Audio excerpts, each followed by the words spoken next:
ગામનો ખેડૂત ડાયાભાઈ ભોજાભાઈ ધોકિયા। હું વ્હીટગ્રાસ પાવડર બનાવું છું।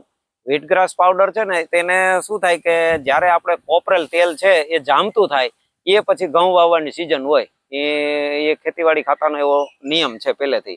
તો વ્હીટગ્રાસ પાવડરમાં કેવું છે કે આપણે જ્યારે ઘઉંનો બહાર કોટો નીકળવાનો થાય ને ત્યારે એને ચંદ્ર દેખાવો જોઈએ, એટલે અંજવાળિયું લેવાનું ટૂંકમાં। હવે એ લીધું પછી ઘઉંના જવારા છે ને લગભગ 35 દિવસના થાય એટલે ફરી વખત અંજવાળિયું આવે ત્યારે એને હાથથી બીટવાના। હાથથી બીટી અને એને છાંયડે સૂકવીએ એટલે લીલવણી થાય પછી એનો પાવડર કરીએ। હવે એ પાવડર છે ને માર્કેટમાં મારો ભાવ 370 રૂપિયા 100 ગ્રામ છે, પણ 600 થી 700 રૂપિયા સુધી વેચાણ ઓલ ઇન્ડિયામાં ગુજરાતમાં બધે થાય છે।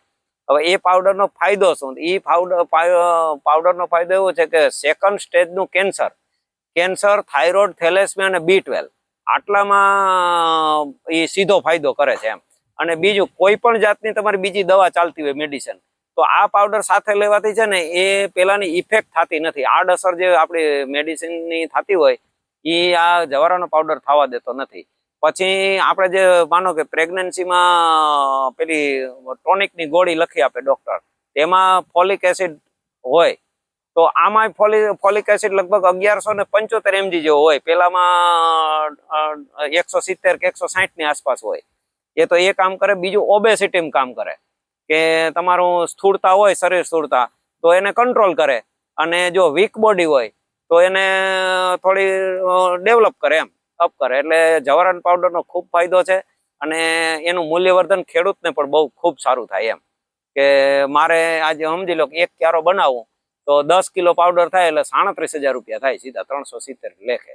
હવે એમાં ખર્ચ હોય તો ઝીરો બજેટ, એક એનું પેકિંગનો ને સ્ટીકર ને એ બધો થોડોક ચાર્જ થાય, તો એમાં ઘણું બધું। હું હોલસેલમાં આયુર્વેદ ડોક્ટરોને આપું છું, વૈદ્યોને, તો એને આપણે 2 કિલો 5 કિલો એવી રીતે આપી દઈએ, એને થોડોક હોલસેલ રેટ આપી દઈએ, તો એમાંય મૂલ્યવર્ધન સારું મળી જાય એમ, અને આ શરીરને ઉપયોગી થાય।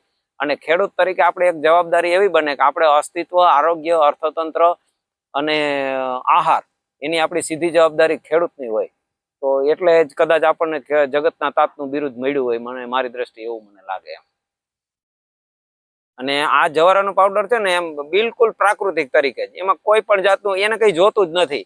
આપણે એક વખત બીજામૃતથી એનો પટ આપી દીધો, પછી પેલામાં શું કહેવાય, આપણું જમીન તો આપણી ફળદ્રુપ પ્રાકૃતિક છે જ, તો એને જીવામૃત એક વખત આપી દઈએ, 2 કે 3 પાણીમાં 35 દિવસે તો એ તૈયાર થઈ જાય પાક।